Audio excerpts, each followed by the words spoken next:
Okay, hello. So in the beginning of the book, this is about my part of the presentation. My name is Lucas.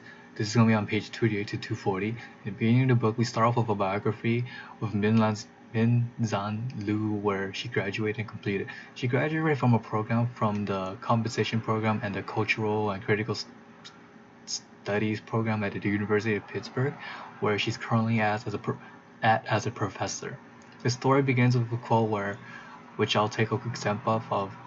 She states, "Men are not built in silence, but in word and work, in action and reflection," by Paulo Freire.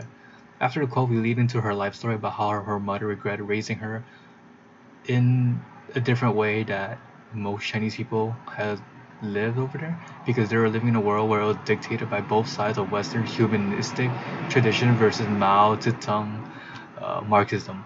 Later on, they were punished because they were receiving an education they were not supposed to receive. They were persecuted basically. And as a child, she had to like differentiate like the languages that she used towards the different people, such as like the standard Chinese language that was used officially in the China, the Shanghai dialect to speak to servants in English, and English to specific people like her teachers and now her classmate because she influenced their class to learn English.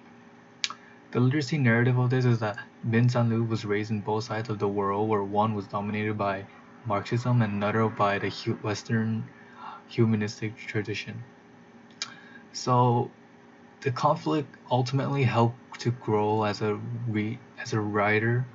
Um, she uses that in her book because she felt that even though her mother was conflicted on what to do with her, she had to decide on what to do afterward when she grew up and like took the knowledge and cultured it in a way that she would later on write this essay about.